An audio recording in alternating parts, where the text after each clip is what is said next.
Hey! My name is Hamid Rezoniku and this is Gameology Conversations. In this episode, we have a very awesome girl from DICE. I'm very proud to say that our guest is Linnea Harrison, WorldBuilder and environment artist of Battlefield series and Mirror's Edge. She's a very talented, kind, and generous with her information person who gave me a lot of information about creating a massive and yet functional world. So if you're a world builder, level designer, whatever designer, do not miss this episode.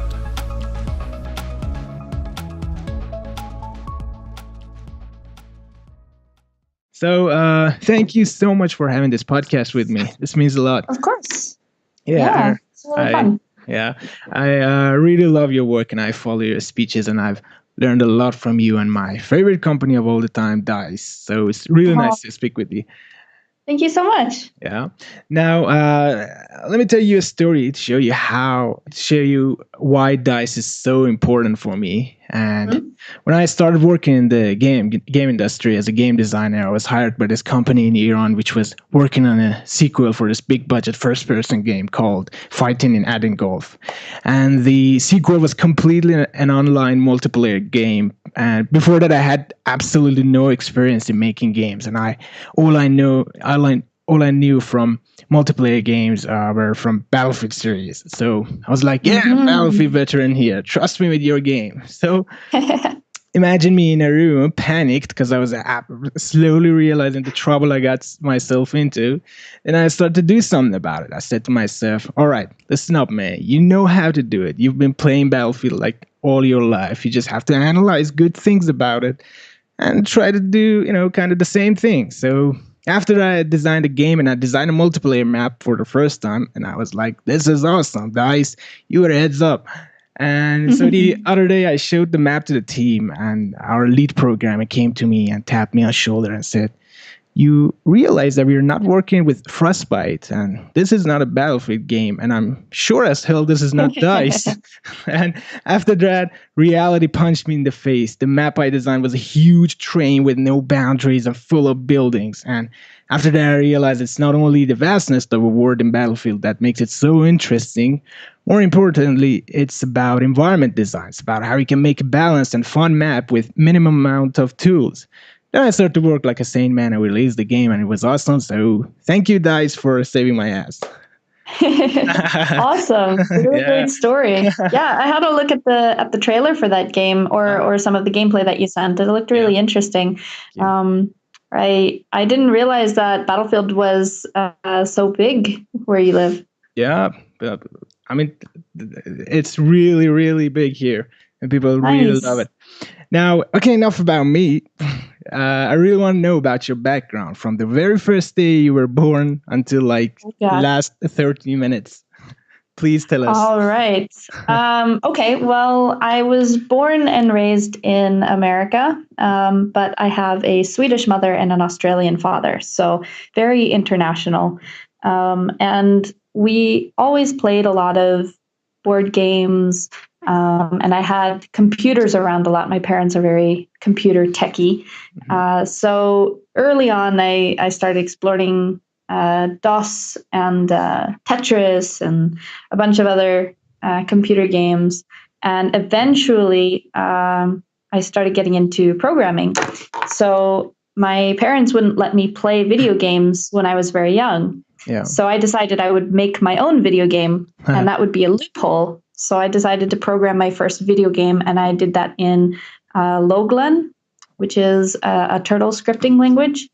Yeah. And it was basically everything that I had seen from trailers or heard from my friends. It had pirates fighting with ships, and then there was like a swimming underwater section, and then you had to find a map to find the treasure, point and click. So there was combat, there was everything all jammed into one, and it was a mess, but I loved it. Eventually, I started playing more video games as I got older, and I really loved playing games where I was on a team. So I played Bad Company was my first Battlefield game, and I loved it. Working with your squad. Yeah, exactly. Just having a squad there that like you and your friends, you know what you're doing. You could really make a huge difference, and it felt so awesome. So as I started studying games, because I just loved working with computers, and I liked artwork, and I liked scripting, so it Yeah. seemed natural to go into games. I also fell in love with Mirror's Edge when it came out in 2008. Excellent. Such an iconic art style, so Yes. beautiful. And that's part of what inspired me to become an artist, because up until that point, I was doing more design and scripting. Yeah. But Mirror's Edge really pushed it and said, if you can make something this beautiful, you have to. So I got really inspired, and I started applying for internships. And I got my first internship at Treyarch, working on Call of Duty Black Ops. And that was really fun, working on the Wii version of the game, and then also working on Zombies, which was, Right. of course, super fun. Of course. And Yeah. after that, I went to work at Raven, and I worked on Call of Duty Modern Warfare 3, working on the multiplayer there, which was really cool. And then after that, I went to Danger Close, which is now Dice LA, and we were working on Medal of Honor Warfighter. And then after that, I moved here, worked on Battlefield 4 and Battlefield Hardline, and then Mirror's Edge, and now Battlefront, Star Wars Battlefront. So I have worked on all the big FPS games. I've worked on Call of Duty, Medal of Honor, and Battlefield. So it feels pretty cool. This is awesome. And have you worked on Battlefield 1? I did a little bit of work on it. Yeah, I did a few months during pre-production. I did like a little bit, like 3.5 months there. But then the opportunity came up to work on Mirror's Edge, and I had to jump on that, of course. Yeah. Do you ever miss third-person games? Do I miss them? Yeah, you have like all the awesome first-person games, and you haven't worked on it. Yeah. That's a good point. I sometimes wonder what it would be like to work on a different style of game.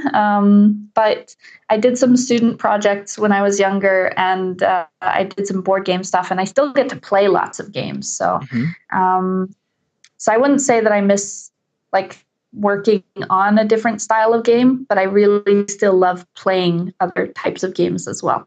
Yeah. Now, this is great. So you're a WorldBuilder at DICE. What exactly is that, and what do you do day to day? Okay, well, WorldBuilder is kind of like a combination role between a level artist and a level designer.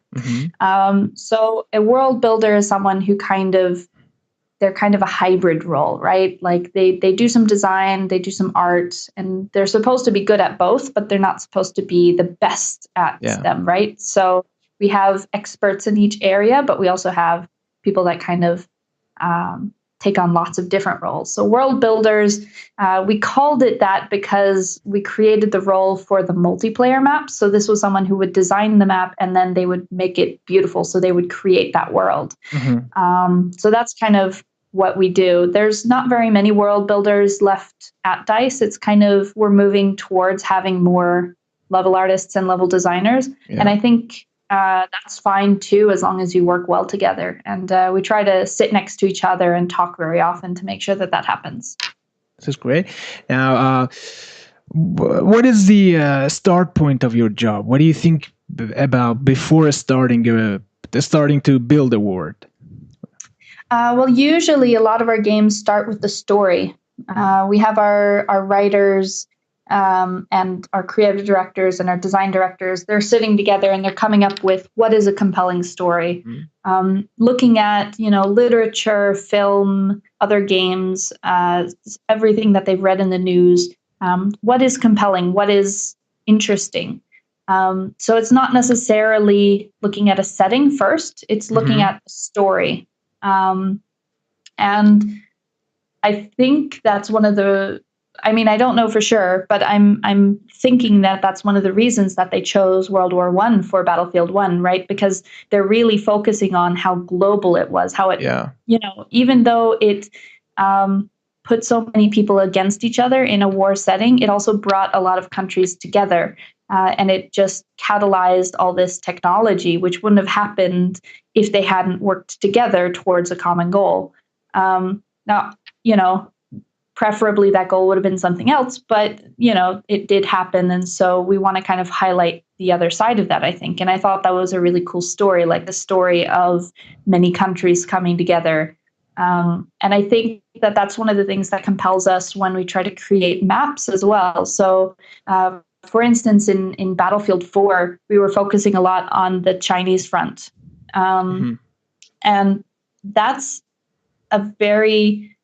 it was a very compelling area then, because a lot of our markets, European and Western, didn't know a lot about the depth behind China. And so we really took the opportunity to look into how vast and varied that world could be. So you're seeing a lot of different types of environments. You see these tropical islands, and you see these dense forests and radio dishes and all kinds of stuff that you probably wouldn't think of if someone said, picture China. That wouldn't be the first thing that you picture. Yeah. So I think that was one of the goals there. So of course we start with when we were creating, for instance, the maps in Battlefield 4, we actually asked the entire studio, every single person in the studio, to send in their ideas. What would make a cool map? Here's the setting, here's the story, but pick ideas for a map. And so everyone could send one in, from janitors, QA, level artists to creative directors. Everyone was sending in ideas. Really? Even janitors? Yes, really. So we actually boiled it down to, we got like over 200 submissions or something for map ideas. It was huge. Yeah. And I mean, it had to be like a presentation with some images and reference and like an idea, like a pitch. But we boiled it down and eventually got the maps that we have today. So it was a really cool way of making sure that everybody's contributing and everyone can feel like a part of it. And then you also get a lot of really diverse ideas. You're not just pulling from the ideas of the designers or the level artists. You're also pulling from everyone else, because of course everybody is playing this game. It's not just going to be designers and level artists playing the game. It's going to be every single person. So we want to try to make sure that those ideas are represented in the game. Wow. Unbelievable. Where do you get inspiration from when you're building your world? Me personally, or us as a team? No, you yourself. For me, a lot of it has to do with I watch a lot of travel blogs and like travel documentaries. So I get a lot of inspiration from there. I also read a lot of fiction and nonfiction, like biographies. And so a lot of the inspiration that I try to take with me is the feeling of a place, not just, what type of tree is there and what type of terrain, but like, how does it feel when you're in that space? Does it feel oppressive? Does it feel open? Does it feel, explorative? Is it exciting? Is it dull? How does it feel? So that's one of the things that I focus on when I get inspired for a new map. There are times when you want to build a real location, like a city or a town, but you can't go there and you don't have access to a lot of pictures and resources. Like what you guys did with Battlefield 3.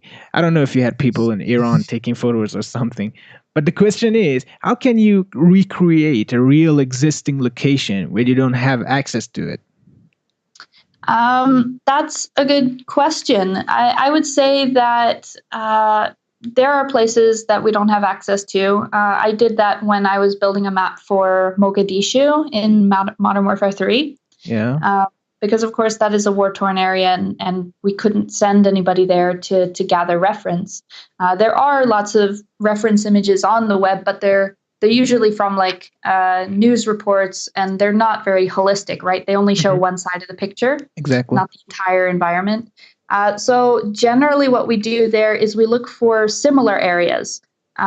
So with Mogadishu, there was a lot of cities and towns north and south of there, which are very similar in terms of the infrastructure because they're using a lot of the same resources. And the same thing in terms of like the cultural imprint on it. Of course, Mogadishu is more war torn and is a bigger conflict point. But you can kind of imply a lot of the same stuff when it comes to how you're building the roads or how people are getting electricity to their buildings or how a room is laid out, like how they would roll up their mats on the side rather than having bed mattresses lying out in the middle of the day. So there's a lot of similarities that you can draw from either sister cultures, like in a country nearby, or from like geographical locations that are very similar. So that's generally how we go about it if we don't have a lot of reference from the actual place. Mm-hmm. This is crazy because I have the same experience. I remember I wanted to build a map based on Somalia and I couldn't go there. So I watched a lot of Black Hawk Down, and I also contacted a guy from Somalia, which at the time I think was living in Morocco, I think. I sent him some photos of our thing, actually. I sent him some photos of our maps and I asked him if it was close to reality or not. And he helped me a lot. So I think we can rely on help of local people too. Yeah, exactly. I was able to talk to a friend of mine. Her mother was from that area, so I was able to ask her questions. So I think that's a really great point. Like, reach out, try to find throughout your network. You probably know someone who has either lived there for a short time or been there at some point in their life. So that's an extremely good resource. Yeah. Now, how do you balance the pace of a map? In Battlefield series, there is this amazing dynamic for each map. It's unscripted gameplay, but I can feel the speed and feel the game changes because of this, changes. I can feel the changes happen in the map. It's indoor, it's outdoor, it's high ground, low ground, it's close, it's wide open, and these have huge effects in the way dynamic of the gameplay changes. How do you control the way a game is being played by designing a map? Well, a lot of that feeling comes more from the structure around the map. The map itself obviously has to have, for our game, because the core gameplay is so sandboxy, our maps have to be quite open and quite dynamic in order to respond to that. But what we try to do is we try to create mechanics that are fun to play with, like a toy that's fun to play with. So, for instance, if you look at the water gameplay in Battlefield 4, right? Yeah. There's no way to control how the waves are going to be moving. We just know that there will be waves, and it's a systemic event. So we need to make sure that it's systemically fun. So it's like a fun toy to play around with this like big waves. You're chasing someone, you're ducking under, trying to control the boat. So it's a lot about understanding the individual elements that compose the systems, and the same thing with like destruction and the audio. Audio is another really big thing that kind of creates the pacing. Yeah. Because a lot of that is tied into the ticket system. So as the game is starting to get closer to the end, the audio changes and becomes more dynamic and more impactful, and that tends to help raise this feeling of like tenseness and excitement and the speed that you're talking about there. Mm-hmm. I think when you have more advanced technologies, your job is much harder. And one amazing feature in Battlefield series is destruction. How does it affect your work? How do you make sure the game is still good while the initial form of it changes constantly? That's a good question, and it is really tough, especially as we go through each new version where we keep adding in more and more destruction. Like with Battlefield 1, for instance, they have this really huge terrain destruction as well now. So it's not just the buildings that fall apart, but you can like blow up holes in the ground as well. So it is really tough to work with that, but I think it's important to remind yourself of the destroyed state. So what we tend to do is when we're creating these maps, you put in cover and you put in buildings and landmarks, but you have to make sure that the game is still fun and playable when everything is destroyed. And that has a lot to do with how you design the destruction. So these days we have much more systemic destruction. It's much more dynamic. We don't have like, in Battlefield 3 and 4 when you would animate the building as it was collapsing. Wow. Now it's all systemic. It's all dynamic. So the player has all of the control, which makes, of course, designing around it a little bit harder, but it's still possible, right? So what we're doing is we're making sure that if a building gets destroyed, for instance, that there's a basement section, or there's still ruins of wall pieces or debris that's large enough to take cover. And the assumption then is also that because we have this terrain destruction that creates these holes, that if something is blowing up the building, it's also going to be destroying the ground. So you'll be able to create this more dynamic height in the ground in that area. So you'll be able to take cover. So it's a little bit, it is difficult to design around, and it is tough, especially when we have like schedules to keep to like remember to go back and check if the gameplay still works well when it's destroyed. But it is something that we definitely try to focus on. And I think that's the best way to do it, really, is to play the game both when everything isn't destroyed, and then when everything is destroyed, make sure that it's still fun and playable. That's why I love Battlefield. Congratulations on Mirror's Edge. I recently got the game and it's amazing. I remember I wrote an article about Mirror's Edge, about how the environment was built to make the game fun and understandable while being fast-paced and smooth. Now, how do you do that? What's the process of building the City of Glass? Well, it was a really, really, really, really long process. The city, the actual groundwork for the city was initially based on an actual infrastructure for an actual city.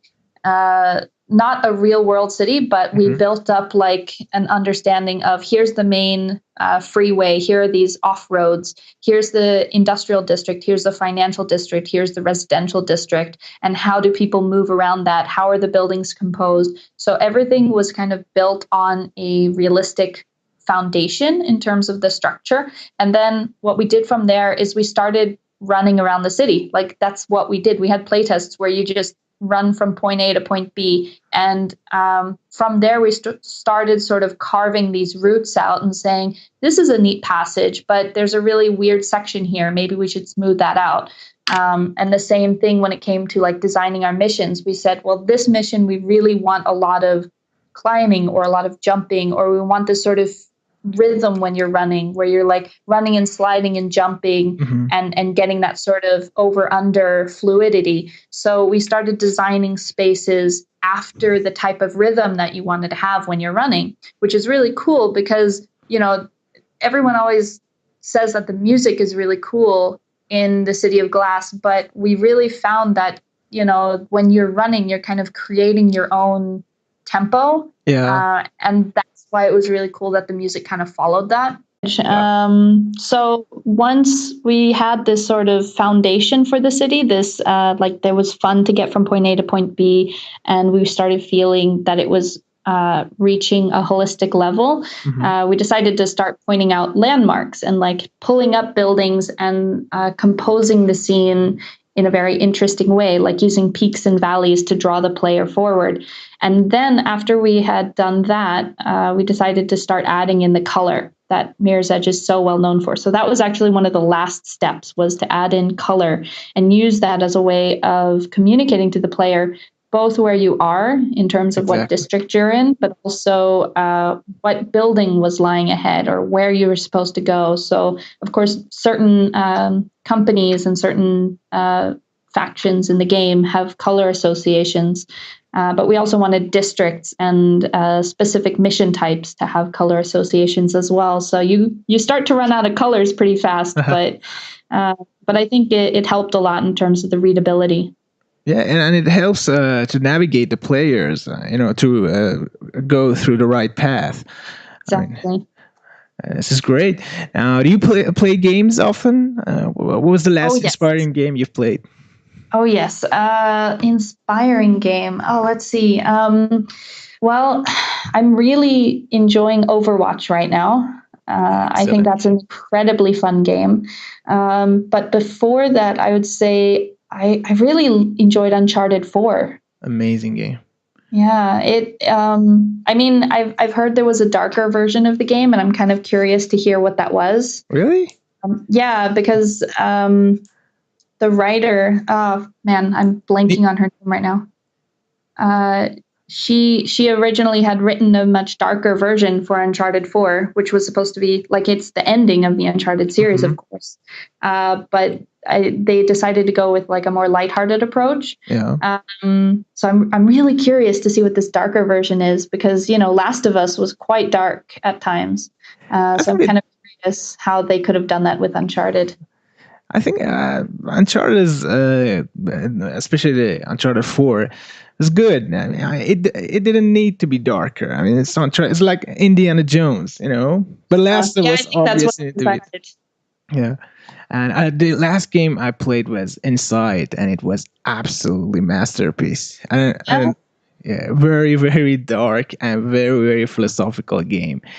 Today I've been playing it. I've been thinking about picking it up, but I don't know if I'm in the right mood yet. It's great. It's like 2 hours. Just give it a try. It's amazing. Good. All right. And today I got DS6, so goodbye social life. Oh, nice, very nice. Yeah, and soon the Battlefield 1 beta is coming out, so there goes. Yeah, there goes my life. And any last words for people who want to be a WorldBuilder like you? I would say just pick up an engine and give it a try. You don't even need to do it in video games. You could do it in board games as well. So whatever your medium is that inspires you, go ahead and get started doing it. You don't have to wait for any magical moment. Just get started, start building worlds, and have fun. Yeah, and I remember I was making maps in Google SketchUp. I didn't have any engine. Just do it. Yeah, exactly. Thank you so much. You're awesome. Your games are awesome. And on my behalf, tell the guys at DICE that they're awesome. Oh, I will. Thank you so much for having me. Thank you so much. Yeah. And goodbye. Goodbye.